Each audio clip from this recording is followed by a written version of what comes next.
Line's good. Never on. Whoa. Hard. Release. Come on, Brent. Line's good. Got real close. The hair high, right? Try and hit 2/3. Have they saved it for her? Yes, they have.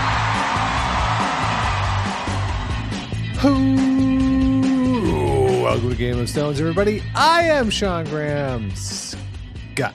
Alongside, as always, hello, Scott. Good evening, Sean. It's a great day to be here in the nation's capital. Yeah.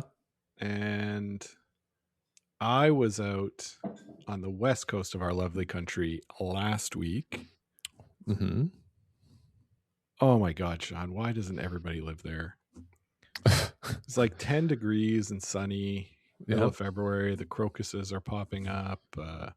Everything's green because it's been raining forever. But even on one day, I forget which day, it's pouring rain. It probably rained 30 millimeters in the day, but yeah, still went out for a walk, had an umbrella. Who cares? Yeah, I mean, I think to answer your question, though, why not everyone lives there, is that, a bachelor apartment costs you $4 million a month. Yeah, but nobody moves there like all solely based on money. You go because you want to experience it. No, I would say people don't go there solely based on money. Or people can't move there solely based on money. Yeah, but it wasn't always the way. It wasn't. It wasn't. But then Horace Greeley got involved and said, "Go west, young fellow." And young man, and everyone went west. Even in the 90s, Sean, it wasn't that expensive, that much more expensive in Vancouver than other places. But that's not the case now, though. You know what? No internet. That's probably why people wondered what's happening. Yeah, in the East, we will never know. Yeah, it's just, you couldn't see over the mountains. So there you go. No way to know what was going on out west. Sure. Yeah. So Scott, you are back. A little peek behind the curtain. We did not record last week. We released our 4-person preview, but we recorded that the week before when we recorded whatever else we recorded. So we haven't talked in a couple of weeks because of that. And I would just say up top, Kate sent us a really funny email. The subject line was just, "Come on, man." We had some fun with Aiden Oldenburg that the Grand Slam of curling had his birth date as NA. She rightly pointed out in her email, she just sent screenshots, that it would have been very, very easy for us to have determined or found out when his actual birthday is. Yeah, that's not what we're here for, right? Like, no, we just got so wound up in how funny it was, or how funny, at least I thought it was, that the Grand Slam listed his birthday as not applicable. So apologies for that. He does actually have a birthday. And we were right that he is in his 20s. So just acknowledge that. I really did enjoy that email. So Scott, let's get into the big story here in the world of curling. And I'm going to put timestamps down in the show notes this week for everything we're going to talk about. We're going to start with the obvious thing that everyone's going to start with, and then we'll get into a couple other things from the 4-person curling, and then we'll do a bit of a wrap up of the mixed doubles event, because this is our first chance to talk since that happened. But Scott, let us start with the big controversy over the weekend from Cortina. That is the double touch, which really kicked off on Friday afternoon here in North America, where Oskar Eriksson and Marc Kennedy had a pleasant little chat after the 8th end about the possibility that Marc Kennedy was double touching the rock. Marc Kennedy gently suggested that Oskar Eriksson was misguided in his statement, and Oskar Eriksson invited Marc Kennedy to a viewing party that he had arranged with the Swedish public broadcaster. So after the game, those images were released. There's been statements back and forth. So essentially, the video does seem to show Marc Kennedy letting go of a stone and then sticking out his finger on his left hand to kind of touch the granite after he lets go of the Rock. Curling Canada put out a statement noting that nothing had happened with the officials. There's no actual cheating involved in this, that doing such a thing, even if it's happening, wouldn't change the trajectory of the Rock, wouldn't help you at all. World Curling, they came out and said, all right, we're going to have our officials actively monitor the hog lines, because this is not something that would be triggered in the handles at the hog line, because it was a touch of the granite. And then the next day, Rachel Homan had a rock pulled for this very thing. And then Bobby Lammy also had a rock pulled. And then World Curling put out another press release and said, we're not going to actively monitor the hog line. If teams request it, we will monitor for 3 ends after a request is made.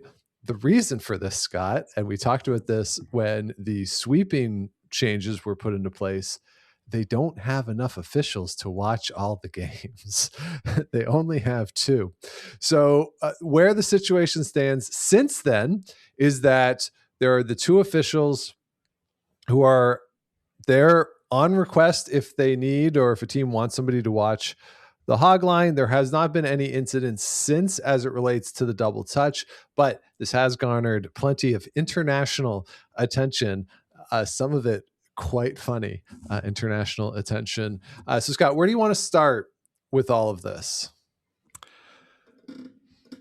So let's start with the Kennedy and Oskar Eriksson, and then let's talk about the rest of the follow-on, because I haven't listened to anybody's takes on this. I found out about this at the bar on Friday night when my friends were like, hey, did you see this thing happen? I was like, what are you talking about? I was in meetings all week. And so let's start there, and then we'll talk about sort of the follow-on and everything. But having not listened to any commentary to date, my take is that I don't think you come back so hard if you know that something is not true. Okay, so say that again.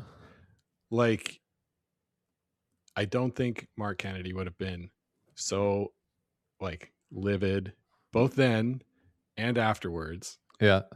If he was absolutely certain that he had done nothing wrong and would just say, watch the tape. Oh, so you think he's projecting a little bit? I mean, a little bit. Oskar Eriksson is kind of annoying, I think. I think that's... To quote Rachel Homan from the Continental Cup, you're being a dick, Oskar. Yeah. And so, I think that, is a bit under his skin. Generally, he could, if he was absolutely doing nothing wrong and wasn't touching a rock at all, then he would probably be like, yeah, okay, I'll take a look at your video. What's it going to show? Right. So, you get a little amped up there is probably a sign that something's happening. Looking at the video, yeah, it seems like he's touching the rock after letting it go. Yeah, seems like he touched it. But also, who cares? Is it doing anything? Is he extending that finger and pushing it a little bit more? Well, I don't know. So let's put a pin in that just for a second, because I do want to talk about the act itself. And we did get a request on Blue Sky to actually just talk about the request, or to actually talk about the act itself. So I want to do that. But yeah, the thing that strikes me is that, is Oskar Eriksson the person to deliver this message to the opposing team? And Mike Fournier had a really interesting article on Curling News in which he said that about 10 years ago, Oskar Eriksson accused him of cheating as well in a game. And Mike Fournier's thought was that the way it came across is that Oskar Eriksson was basically saying, you're not good enough to beat us, so therefore you must be cheating, is what he wrote. So, Oskar Eriksson has had some run-ins with folks over the years.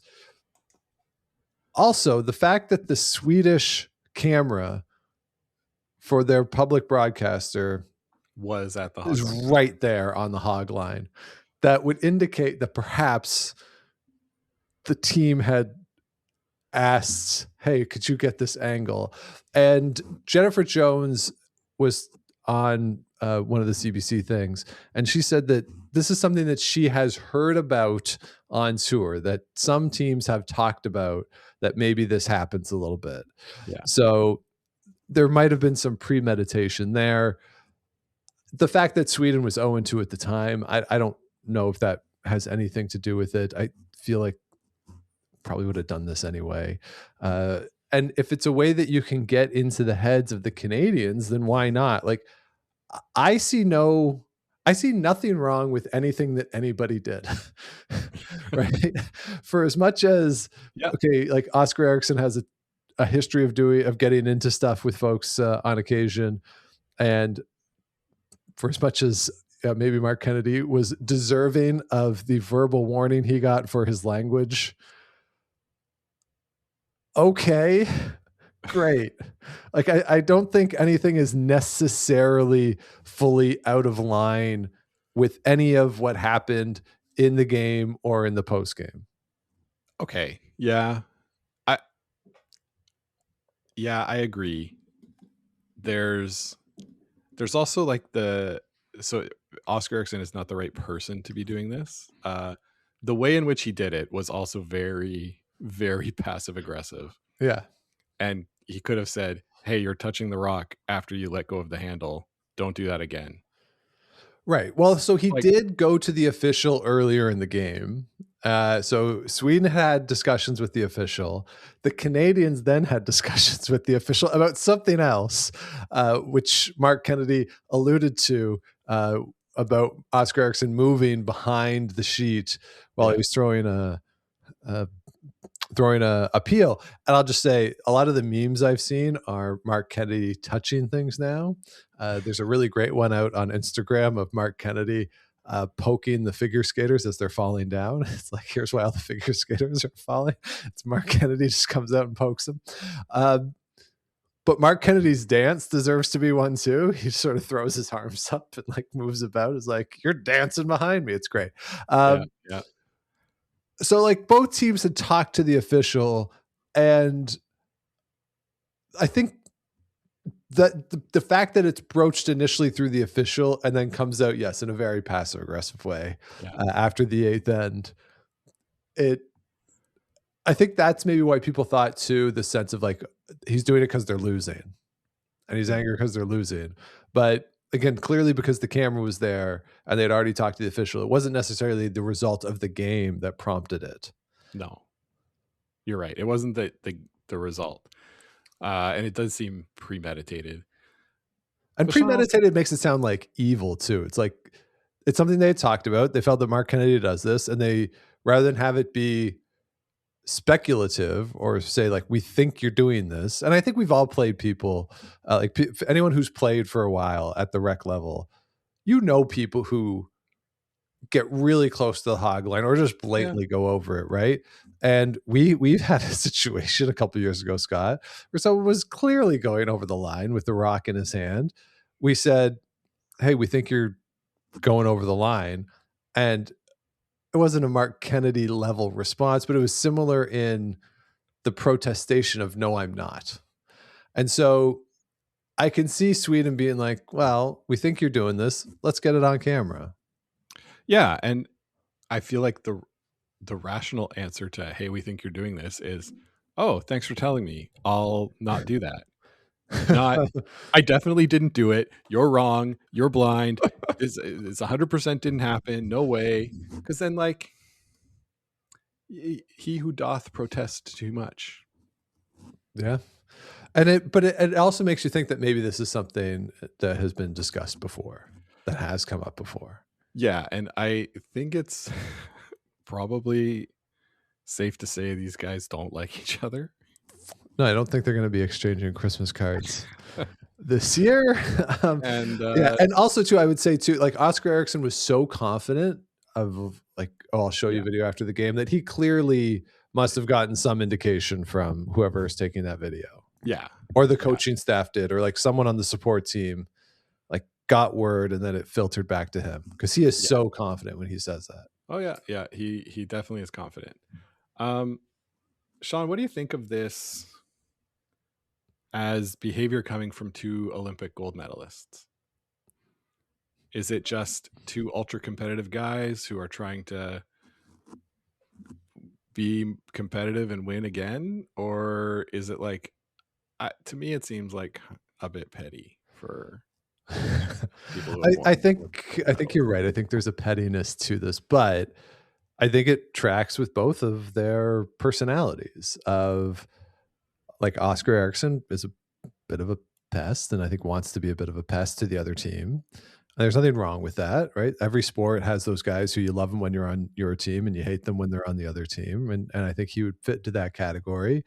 And Marc Kennedy, we've seen him for 20 years be a pretty intense dude. And I think because he's been with Hebert for pretty much his whole career, we might have the impression that he's the like chill one of the two. And I think he is the chill one between the two.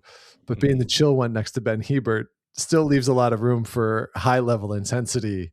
Sure. And he also learned a lot from Kevin Martin and John Morris, both of whom can be very intense, but can also be very gregarious and have fun out there. And so if you look at Marc Kennedy's career and his lineage of the people who he's played with maybe the exception of Kevin Cooey, they're all guys who can get really fiery and intense. And Cooey's pretty intense. He's just not outwardly intense in the same way. So I think it just fits with who these guys are. And especially with that particular Canadian team, I think Kennedy said it right. Like, don't come at us. We're going to come back at you. And so I maybe a little petty. I think it's all over something that isn't overly important in terms of the grand scheme of making shots and not making shots, but it's gotten a lot of attention on the sport. Yeah, that's true. A real positive there is people are talking about curling. Yeah. The memes are pretty funny. I saw one where it was like, I just hired a Canadian at work and they went around like closing everything, closing the microwave, closing the drawer, double tapping it all to close. It was pretty good. Yeah. I saw there was a comedian did a bit over the weekend, a Canadian comedian. I think it must have been Saturday night.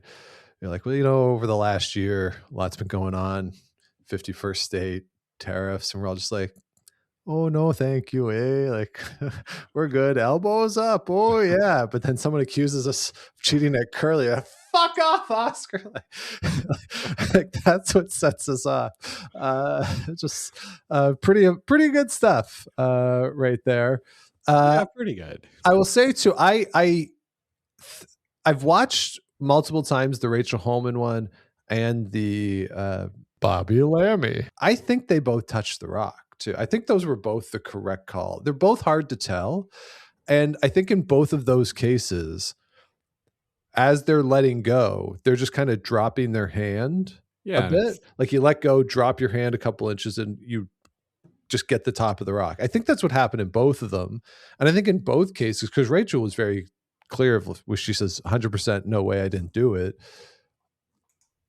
I'm willing to wager that if it did touch, that she didn't feel it, because it would have been that faint that it's just kind of brushing off and you don't really know. And it's the sort of thing that, I don't know, I've played for almost 20 years consistently now for 20 years. I'm sure I've probably done that and have no idea of it. I've definitely double touched the side of the handle a couple times, but that's more lack of skill than anything else. But like just being kind of lazy as you let go of the rock, that could happen all the time.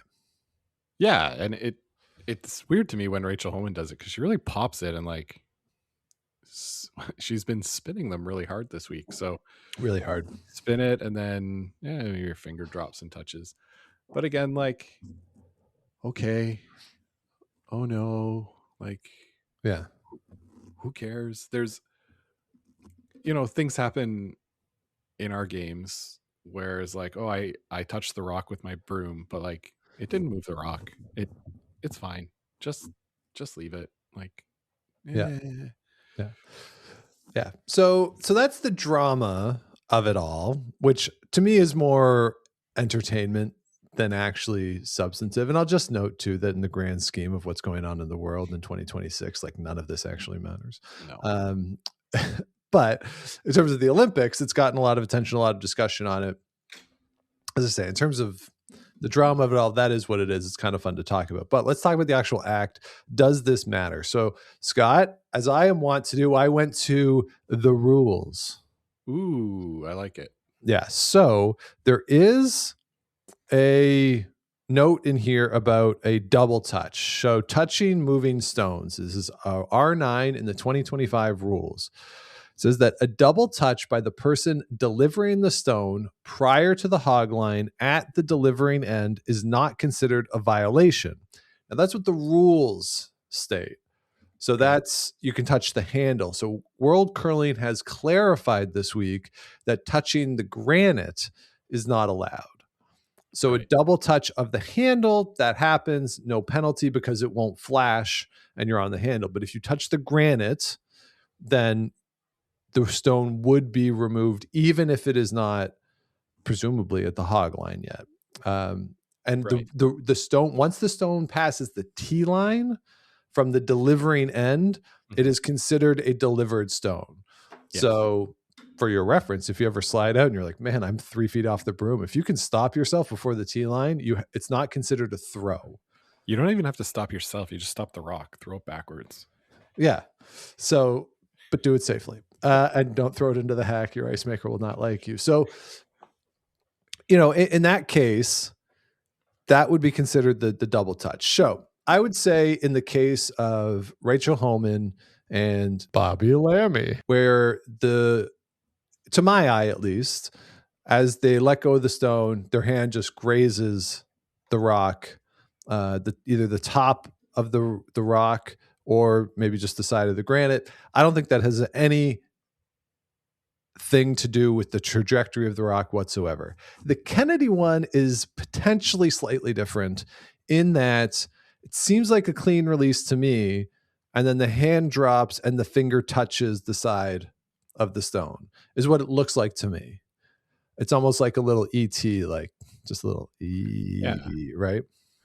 But he couldn't sorry, keep going. Well, okay, so here's the question then. The act itself, do you think, Scott, that your finger touching the granite after you let it go would have any impact on the trajectory of the stone? No. Unless you have very strong fingers. Right. No, I don't think so. Yeah, like you'd have to, it wouldn't have to be just a little flick. Like if you flick it, it's not happening. It would have to be pressure and a bit of a shove. Yeah, you'd see, in baseball when they do the base, when you're stealing the base and they want to see like, hey, did his fingers bend back, or like, did his cleat start to bounce when it touches? That's what you'd see, right? You'd see that with your finger. Yeah. And this isn't any of that. So, well, do you think even though like that little touch that Kennedy does, could you even get like an extra inch out of it? No. Based on physics, I don't see it at all being an issue. Okay. Yeah.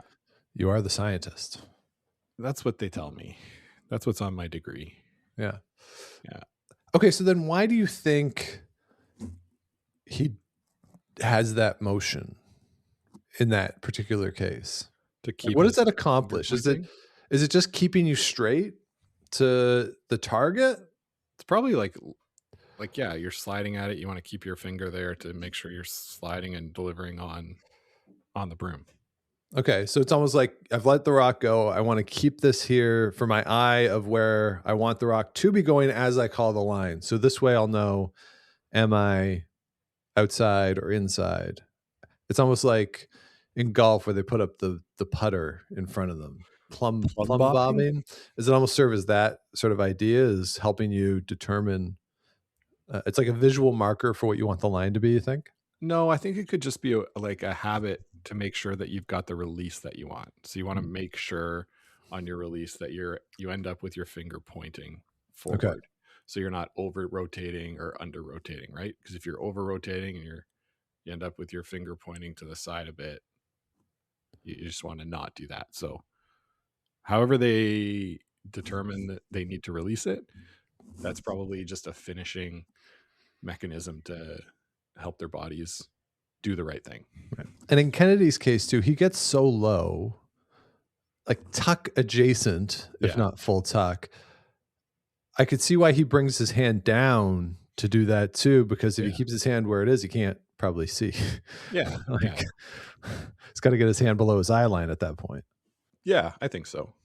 Okay. And then in the case of as you're letting go of the stone, if your hand grazes the top, let's say you think you're heavy, do you think that could provide some resistance to maybe slow it down if you let it go and just, it's a pretty quick reflex to be able to do that.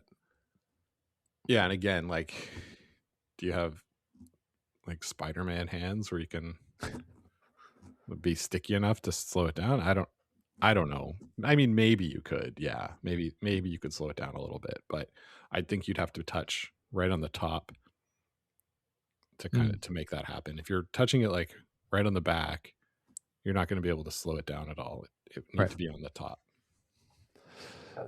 Yeah. Mike Harris was interviewed and said basically if the other team if I was playing somebody and the other team was touching the stone after they threw it like this in an attempt to change its trajectory, I would be okay with it because it means they're not throwing it well. Yeah, I saw that. Yeah. So the act in and of itself, probably, as we're seeing, it doesn't make a difference. But I do think, Scott, that the rule has to exist to prevent the more overt touching of the rock. Like if we say inadvertent touching is okay,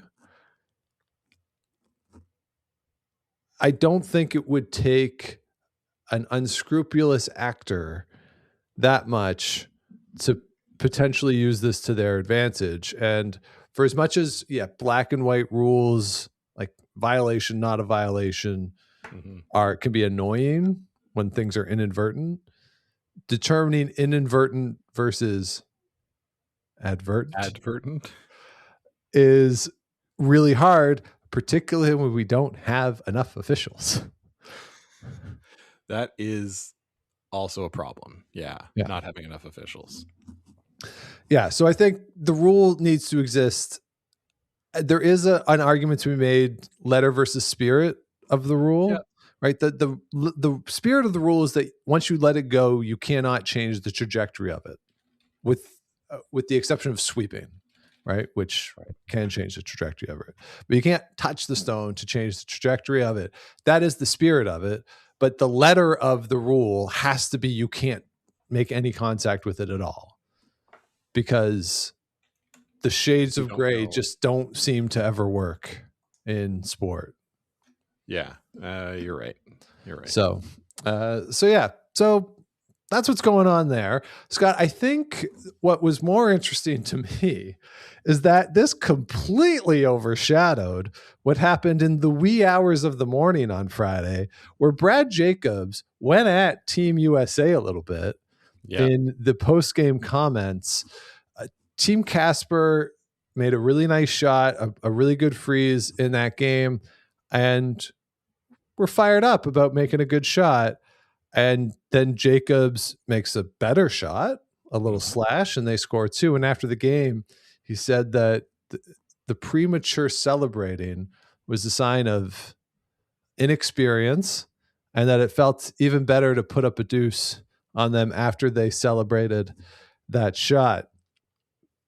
Now, mentioned earlier that Oskar Eriksson might not have been the right person to deliver the message that was delivered to Marc Kennedy.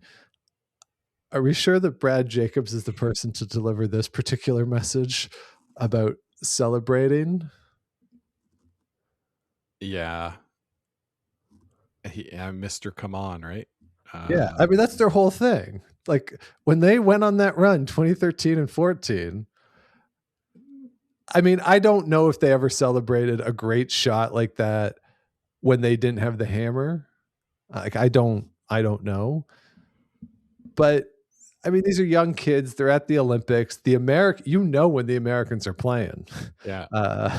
every single time. Like the fans, the American fans are there. I think they're second to the Italians right now in terms of volume and the fun they seem to be having out there. And good on them for that. So, and we saw it with Tara Peterson. She's been playing to the crowd a bunch. So, like, okay. I just don't know. It was a comment that really took me by surprise from Brad Jacobs. I think so. And you're right. I don't remember if they ever went for a premature celebration. Maybe they did and learned their lesson. And so that's the lesson they're trying to impart to young Team Casper here is Maybe. Don't count your chickens. It was an awesome shot though. Right? Yeah, both of them. They both made 2 pistols back to back. Like, yeah, it was great curling. If I'm Daniel Casper and I'm playing Canada and I make this corner freeze on the button, and I'm going to be a little fired up about it. Yeah. And isn't that the message that we should be sending? Like, it's okay to be fired up. This is like telling the guys not to flip their bats after hitting home runs, man. You just socked a home run. Like, if you're down by 12 runs, like, whatever. Look at what I just did. Yeah. Although I guess Brad Jacobs' message is more like, don't flip your bat after you hit it like an inch foul because you haven't actually completed the thing you want to do. Well, we've all done that, Sean. We've all celebrated a big hit just a bit too early. Yeah. So I don't know. It just really did take me by surprise, the nature of those comments, and it got completely overshadowed by what happened 6 hours later. Maybe that's why Kennedy went at him to protect the skip. Yeah, to take the focus away from Jacob's comments earlier, put him on him. Maybe. Did you also notice, and maybe this isn't weird because I haven't watched a lot of mixed zone coverage, but that Gallant was beside Kennedy for the mixed zone interview where he was like, and he was laughing. Yeah, it was. And I thought, did they just put him there in case, like, just to be like, shut up. Well, there's also in the angles they have of the Kennedy Eriksson conversation, like Gallant is kind of on the Swedish side. Like, how both teams go to one side. Like Gallant's kind of on the Sweden side. Like Kennedy, Hebert, and Jacobs were on the other side. Gallant is just kind of standing there with a smirk on his face the whole time. It's he's like the Where's Waldo of this whole thing. He's just kind of been there watching it all unfold. But yeah, he's tired, Sean. He's tired. He is. So that was kind of just an interesting comment. I don't know if anything will necessarily come of that. At this point, we're recording Tuesday night. At this point, it doesn't seem like the Americans and the Canadians would have an opportunity to play each other again in the men's side of the draw. Women's side certainly is in play for that to happen at some point. But yeah, it I don't know why that took me so by surprise as it did. But yeah, we'll see what message, if any, was learned or lesson learned by Team Casper. We shall see. All right, Scott, anything else? We don't want to, because we're recording this Tuesday night, I don't want to get too much into the results of things that are going on out in Cortina, because by the time most people listen to this, things will change.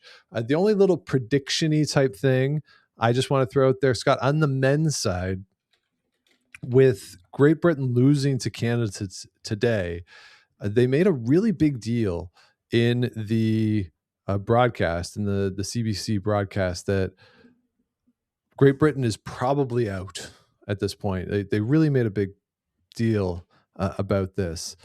In looking at the matchups that are left, so as we speak right now, Mao it's 4-4, and Norway, Italy are both 4 and 3. And the big thing about that is that Mowat's lost to both Returnes and Ramsfeld. Yeah. So that is obviously problematic. But if you look at both of them, Norway and Italy have 2 games left each as we speak here, and both of them play Sweden and Canada. Switzerland and Canada. Oh, excuse me, Switzerland and Canada. Thank you. 2 of the better teams this week. The Swiss haven't lost yet, and the Canadians have only lost to the Swiss. I don't think it's impossible that one of those 2 teams goes 0-2 in their remaining games. And if the British team of Bruce Mowat, if they can come through in their final game and beat the Americans, who also only have 1 game left, they push the Americans to 5 losses. If Norway and or Italy lose both of their remaining games, they're at 5 losses as well.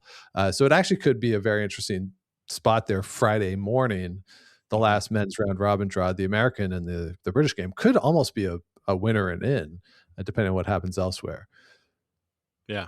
So I think that's just an interesting quirk of the schedule that the Swiss and the Canadians are playing those 2 teams in those final 2 draws.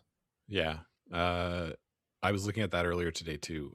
It's obviously if Italy and Norway win their next games in the draw tomorrow afternoon, if either of them win one, well, yeah, the Brits are well, no, not either. Both of them win. They both have to win. If they both win, I think it's done for Bruce Mowat. I think so. Yeah. Because all right, so let's get the BBC cameras on those hog lines. Let's get it going, fellas. Need an edge there. And then just on the women's side, Rachel Homan, big win today over Sweden. That was a pretty fun game, pretty intense. Back and forth. We'll see what comes of it. I'll just say we'll talk about this if it comes to fruition, but Emma Miskey might be the MVP of that game, not for anything she did, sweeping or throwing, but for talking Rachel into the triple in the 8th end that got Canada the deuce there. That is something that you can maybe get away with that, having played with someone for 5 years, 10 years, but when you've played with somebody for 30 years, I don't think Emma was going to throw her body in front of anything else, but she knows Rachel Homan as a curler better than anybody else in this world. And just said repeatedly, like, basically, you can do this. It'll go. You can do this. This is your shot. And she did. Yeah. So that was really that I actually watched that whole discussion again. Very interesting to see. And it's Tracy doesn't say much. Yeah. Sarah doesn't really say anything. It's Emma and Rachel, and it's Rachel not thinking the middle stone that's frozen is going to go far, and Emma basically saying that she thinks it'll go, but even if it doesn't go far, like, here's the benefit to it. And really talking to Rachel Homan, again, as somebody who's known her for 30 years and knows how to communicate with her to make the point she wants to make. It was really quite fascinating to watch that discussion. Yeah, and that could be the turning point of the event for them. We'll see how the next 2 games shake out. Yeah. All right. So I think that's it for the 4-person at this point, Scott, unless there's something I'm missing. I do just want to go back and do a correction. It was Bobby Lammy who touched the rock, not Hammy. Okay. Thank you. Should I go back and edit all that in? But Bobby Lammy. Yes, do that. And everybody who's listening that's already heard it will understand why. All right, Scott. We also have medals that have been distributed over in Cortina on the curling ice. That is, of course, the mixed doubles that wrapped up last week. The playoff teams were Great Britain at 8-1, Italy and the United States at 6-3. Sweden gets in at 5-4, and Sweden pulls off what we're going to call the Muirhead by going 5-4, being the last team in and winning the gold medal. The Rano siblings are your gold medalists with a couple actually really good games. I have to say, Scott, that I genuinely enjoyed a lot more than I thought I would. So they beat the British 9-3 in the semifinal, and then the United States 6-5. So actually that semifinal between Sweden and Great Britain wasn't the greatest game. It was close for a while, and then a 5 and the 6 busted it open. I was watching the Italians and the Americans. We'll talk that in a minute. But for you, Scott, having the Rhinos win, really good win in that final against the Americans, against Corey Dropkin, Corey Tisi. You talk about playing to the crowd. The Americans were doing that a lot throughout the course of the week, definitely in that gold medal game as well. The teams exchanged deuces in the 7th and the 8th ends, back and forth, no steals throughout the course of the game. And for me, it was the 8th end.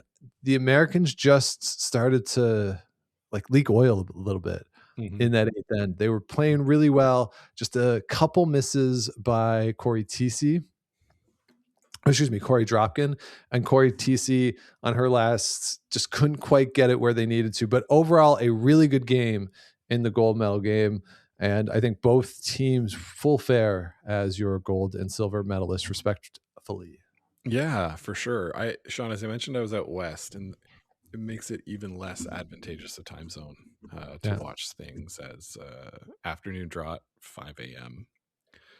Not ideal, but but you can watch the morning draw, midnight.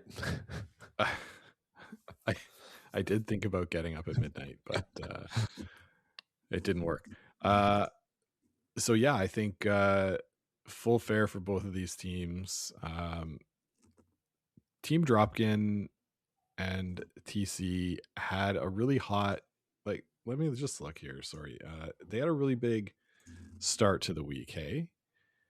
And came out hot, played Bruce Mowat, and we're like, oh, okay. We think Mowat and Dodds, they're probably the team to beat for this event.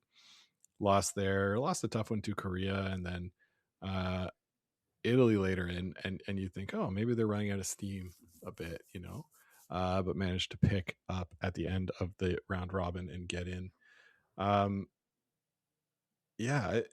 Mixed doubles, I think we said in our preview, it's a kind of game where anything can happen, and that kind of is how the tournament felt to me, where I didn't feel shocked that any team beat any other team at any point during the event, right? It was like, yeah, that could happen. Sure. Yep. So nothing crazy. Sweden pulling the Eve Muirhead. I do like that term. Bruce and Jen, you got to feel bad for them, given how well they played throughout the week. And that big, like you mentioned, that 5 in the 6th of the semifinal. They always say the semifinal is the most pressure, right? Semifinal match at the Olympics is the most pressure you can be under. And to give that 5 is just, it's got to be a real killer. So tough end to the week for them, especially given the bronze medal game, which I don't think we mentioned, but Italy takes home the bronze.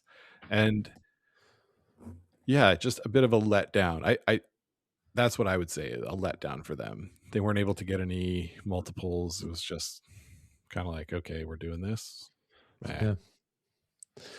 Yeah, no, I agree. Yeah, tough way to end the week for the British after going 8-1 and not being able to make it through. Yeah, the 5 in the semi. The other semifinal, though, the Italians and the Americans, that game was great.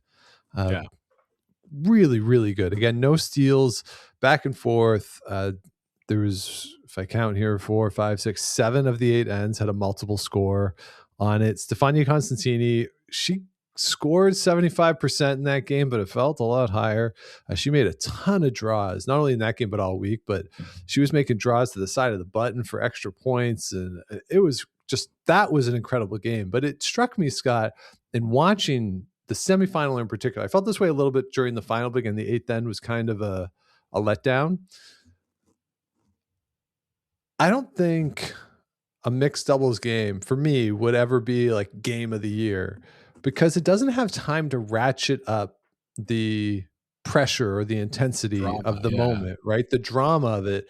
It all just happens so fast that it just sort of go. And like, even though there were these great shots and it was very entertaining, sometimes you need that discussion or the break or the slow it down and the Brad Jacobs. All right, well, let's think about this for a minute, right? And just to kind of ratchet up the stakes a little bit, and that's what was missing, I think, in that game in particular. That the shot making was incredible. The crowd was going nuts for the Italians, the Americans too, because both of them have had really good crowds. But it just, I looked up at the end and I was like, oh wait, it's over. Like that was the Olympic semifinal. Really? It seems to go too fast, right? Yeah. Which is weird because nowadays everyone's like, oh, why is this taking so long? Yeah. And we like baseball now that it's faster, but there's still time to breathe in baseball. Yeah. And you have that time to just to build this, like the natural build of it, right? Yeah. Like you need that. You can't just rush to that. Oh, this is the biggest point of the game. You can't like Tony Romo in the second quarter, like this is the game. This is the most important. Like it has to build over time. Yeah. And when these games are so fast, I think not even just the games, but the ends are so fast. Yeah. That's what I was going to say. You can't like sometimes like you watch that game today, the British Bruce Mount against Brad Jacobs within ends. Who has sort of the advantage in the end is going back and forth 2 or 3 times, depending on these little misses. And in the mixed doubles game, one team kind of gets the advantage and usually that's it. Yeah. There's not a lot of back and forth. And one mistake in mixed doubles can cost you a 5-ender, right? Yep. And you're like, oh boy, that escalated quickly. So yeah, I get your point on that because I did watch a little bit where you're used to watching curling while you're doing other things. I am anyway. Yeah. And you look up and you're like, what happened? Go back. Because it all happened so fast. So yeah, that's I liked it, as a nice little appetizer for Olympic curling, and I think it scratched that itch. Yeah. But now I'm very happy to be watching the 4-person curling. Yeah, I agree. All right. So elsewhere in the mixed doubles, Canada goes 4-5, as does Norway and Switzerland. Czechia is 3-6, along with the Koreans. Estonia 2-7. Scott, let's talk about the Canadians because we're based in Canada. Watched a lot of their games. Jocelyn Peterman, Brett Gallant, they were eliminated before their final game.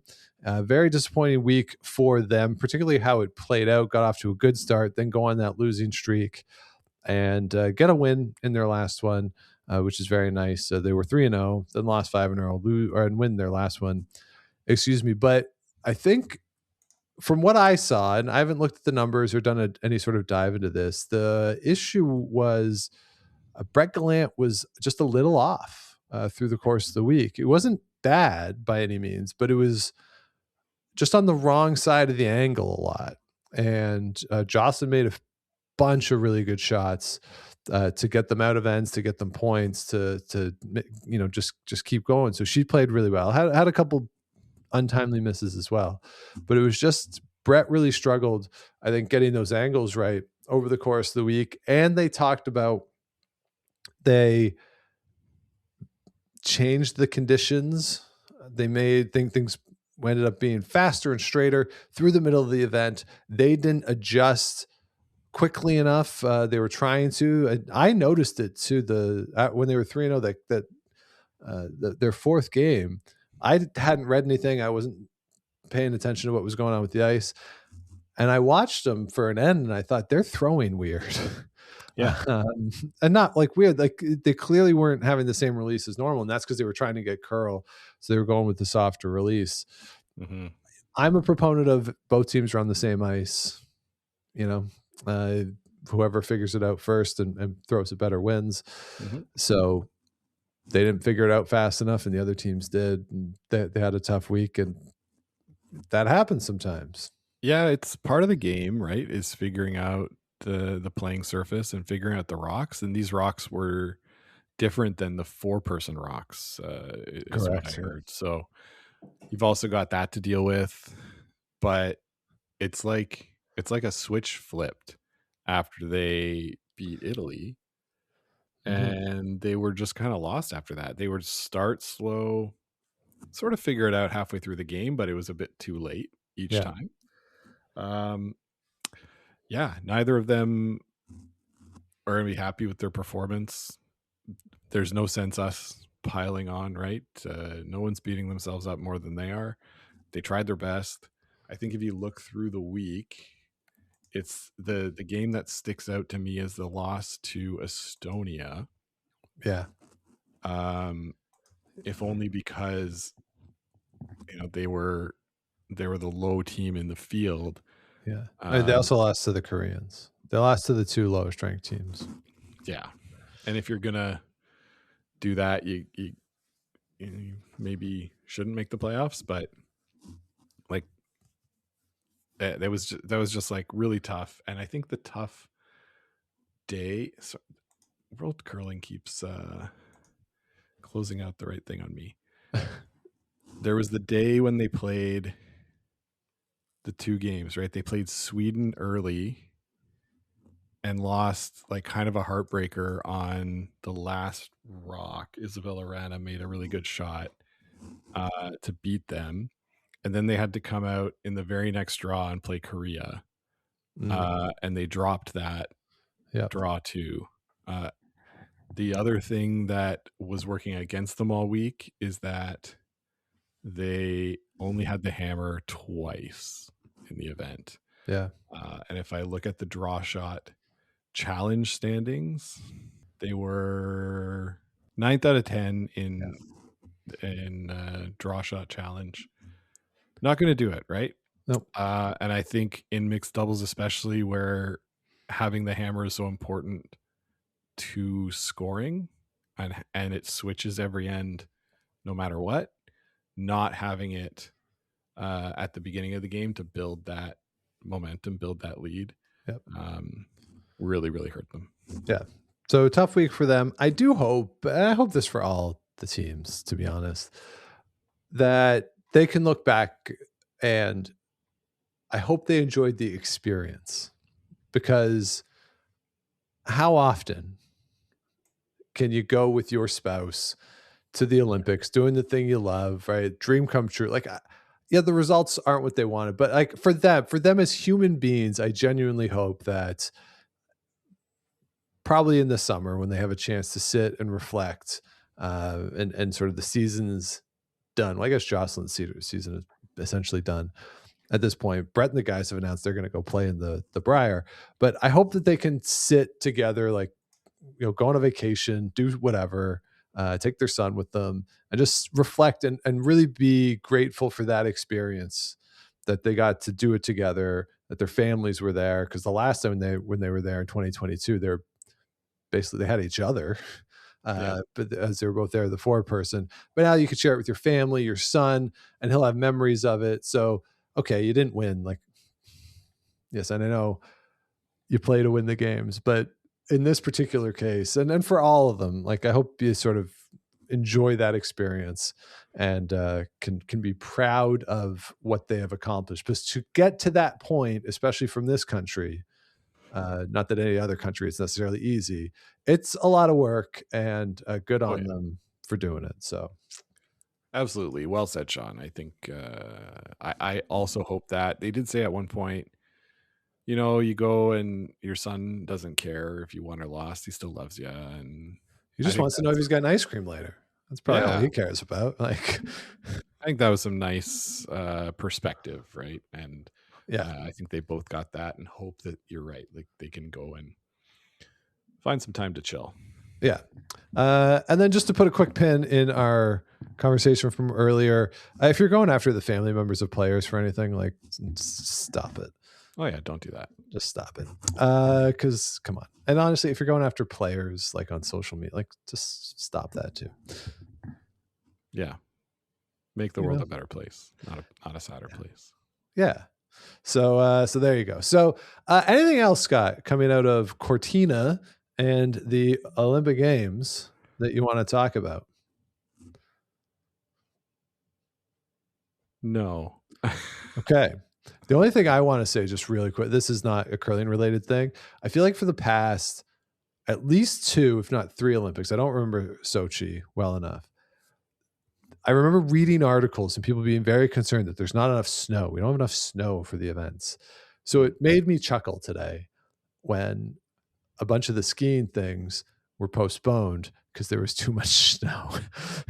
Like, I get you can't do it if it's snowing really hard or if it's really windy. They said it was very windy up there in the mountains as well.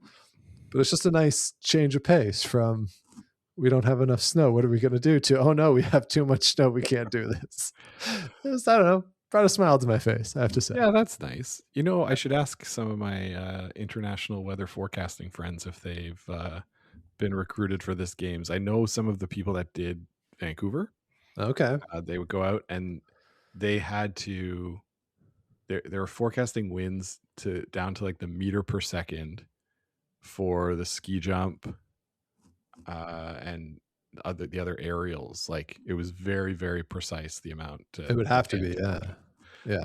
Because it could be pretty dangerous if you're somebody could die and ski jumping. And yeah. I was watching ski jumping with some of my friends' kids, and they were like, why don't they just put on like one of those squirrel suits and like fly further? Like, well, because that's cheating. Well, let me tell you a story about their crotches, kids. If you've been following that, that equipment scandal. I actually read a bit about it. It's actually very fascinating to me. Just the little incremental benefits you can get from just extending basically the inseam almost of the pant. So it's called like crotch, but like, yeah, they're not like stuffing their crotch. It's just extending the fabric a little bit for that purpose to get more of the flying stuff. And and one of the things I read said like whatever they were doing could theoretically get up to 10 more feet. That's wild. Yeah. Science, man. It's crazy. What a world. Crazy. What a world we live in. But yeah, we thought going into this that curling would have the most ridiculous equipment scandal. Nope. Turns out, nope. It has the most ridiculous scandal, but not the most ridiculous equipment scandal. Agreed. Yeah. So now, Sean, I can go listen to all the other curling podcasts and hear what they have to say. Yeah, I know the girls have done something. I haven't listened to theirs yet either, because if we ended up saying the same thing, at least I wanted it to be by accident as opposed to us copying them. So they've put out something out there, and Colin's been on the CBC, as has obviously Jennifer Jones and Mike Harris. And so go listen to all that as well. It's a good time in the curling podcasting world. Always. So with that, we will say goodbye for this week. We'll be back with you next week to wrap up the 2026 Olympic Games. We will have medalists in both the men's and the women's by the next time we chat. The medal games, the gold medal games, there will be, the men's will be Saturday night in Italy, Saturday afternoon in North America. The women's will be Sunday afternoon-ish in Italy, Sunday morning in North America. So we'll talk about all that next week. And then the Briar starts like 10 days from now, because, the season just keeps on chugging along. Brad Jacobs and the guys have said that they will be there. They have committed to playing in that. So we will preview that as well next week. So if you want to hear that episode, plus anything else we got going on, please do subscribe wherever you get your podcast, like, rate, comment, all that good stuff. Helps other people find us, keeps the show growing. Head on over to GameOfStonesPod.com. Past episodes are there, plus a link to the merch. I added a new color for the hoodies. Ooh, what color did you add, Scott? Dark forest green. Dark forest green. Okay. So if you want a dark forest green hoodie, check it out over on GameOfStonesPod.com. And if you want to let us know what you want to hear on the show, GameOfStonesPodcast@gmail.com. We're on the socials at Game of Stones Pod, except for Facebook, where it's Game of Stones Podcast. Scott, a lot going on in the world of curling, obviously. Is there something else from the Olympic Games that has caught your eye? Is there something else? I watched some hockey. Yeah. I hate the format of both the men's and the women's tournaments. About how everybody gets in.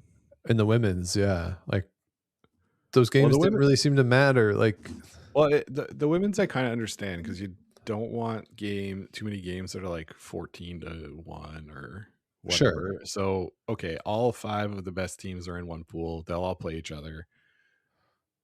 They'll all get in the playoffs. So that's basically for seeding. And then you have the pool of worst teams. And 3 get it. At least one of them has the chance to get out of that and still compete for a medal. So everyone has the chance to get to a medal. Yes. In theory. But you also don't have to watch Canada beating, I don't even know the teams that are in the lower pool, like Italy at women's hockey. Sure. Because I don't think that's really fun for the players. It's not fun for the fans. So what are we doing? No, I agree. But do we need, in both the men's and the women's, like, I don't, is there depth for 10 and 12 teams? Like, is there any harm in going 8 in both? And then going round robin, semifinal, final? Round robin's going to be hard because not round robin in pools or something. Like 2 pools of 4. 2 pools of 4. I don't think that's enough games. Or you go with the curling model of at the Worlds of, and like the top finishers in each pool get a bye to the semifinals and crossover 2v3. I don't know. It feels like to me there's a lot of games that just don't really matter and aren't particularly competitive. Yeah, you could do that. So, and I had this thing today. Oh, I should know. We will talk about this at some point in greater detail, but the World Curling Federation has noted that Russia and Belarus junior athletes are allowed to return to competition. This is a release. This came out on the 30th of January. It is a recommendation from the International Olympic Committee's executive board from their summit in December 2025 that junior athletes should not be held accountable for the actions of their governments. Therefore, Russian and Belarusian junior curlers are allowed to compete at the 2026 World Championships, and the Russian Curling Federation has announced or indicated that they will enter a mixed doubles pair into that event in Edmonton. Whether or not those individuals can get into the country, I don't know. I don't know what the rules are, what Canada currently has in place, but Belarus and Russia will be back. So that's another little tidbit of news that has come out recently. We'll do a bit of a full news roundup once the Olympic Games are over, because some interesting stuff is coming out of Ontario as well. So we'll talk about all that once we get further into the spring. But before then, lots of curling to talk about. So as I say, next week we will wrap up, put a pin in the 2026 Olympic Games. We will have medalists to discuss, and we will look ahead to the 2026 Montana's Brier, which kicks off on the final Friday of February from out in beautiful St. John's, Newfoundland and Labrador. So until we talk with you then, keep those brooms on the ice and don't dump that intern. Make the final.